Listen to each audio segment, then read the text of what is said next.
Claude Palmero, un homme de l'ombre à Monaco qui est à présent sous les projecteurs depuis l'enquête du Monde réalisée par les journalistes Gérard Davet et Fabrice Lhomme sur la principauté dirigée par Albert II. Un dossier sulfureux qui souligne notamment la solitude du souverain. La princesse Grace a apporté un glamour intemporel à Monaco. Depuis son règne durant lequel elle a accompagné Régnier III, considéré comme le prince bâtisseur, la principauté fait rêver aux quatre coins du monde et attire les plus grands noms. Les trois enfants du couple suscitent depuis tout autant d'intérêt et leur vie sentimentale a longtemps défrayé la chronique.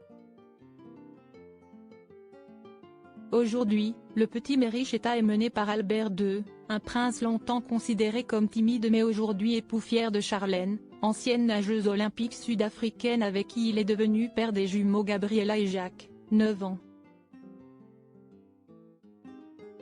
Un souverain serein ?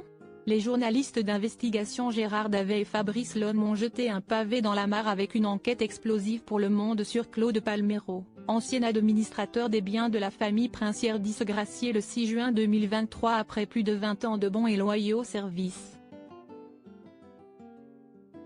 Outre des montants vertigineux listés en détail dans plusieurs petits carnets par ce personnage qui dit tout connaître de ceux qui l'employaient, on y fait un état d'un prince très seul.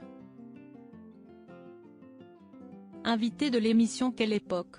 Sur France 2, ils ont aussi multiplié les interviews dans les médias pour expliquer leur démarche. Gérard Davet et Fabrice Lhomme ont signé des dossiers foisonnants sur trois présidents de la République, Nicolas Sarkozy, François Hollande et Emmanuel Macron.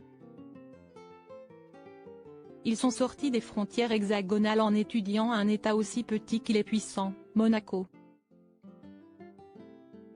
Ils ont décidé de vérifier les fameux carnets de Claude Palmero, un homme très renseigné qui, en étant remercié par Albert de Monaco qui souhaitait faire un grand ménage sur son rocher, est devenu une sorte de fil rouge pour plonger dans les entrailles de la principauté à travers ces carnets dans lesquels il a tout noté pendant une vingtaine d'années.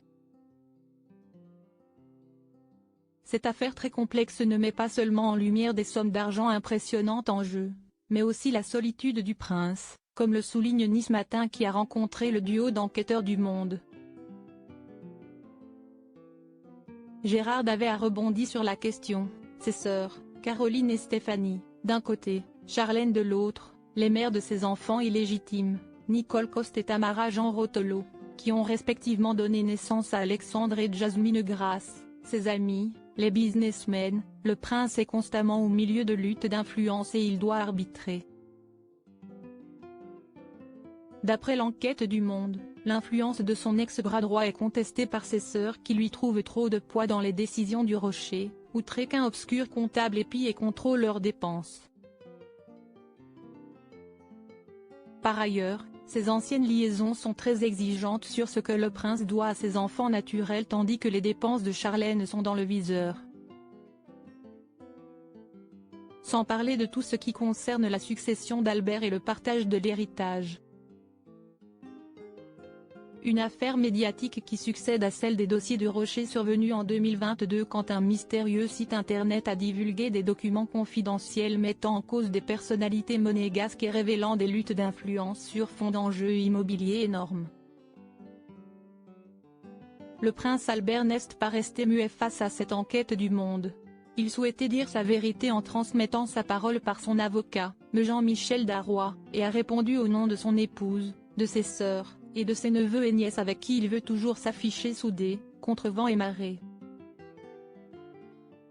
La réaction du prince Albert II de Monaco. Les prérogatives de Claude Palmero ne l'autorisaient pas à parler en mon nom, ce qu'il a fait de plus en plus régulièrement, refusant même, par moments, de relayer mes décisions. Ses devoirs lui imposaient une discrétion absolue, que ses déclarations publiques ont violée. Il lui imposait également une loyauté que les derniers propos inacceptables qu'il m'a tenus ont foulé aux pieds. En me séparant de M. Palmero, j'ai exercé le pouvoir de choisir l'administrateur des biens de mon choix.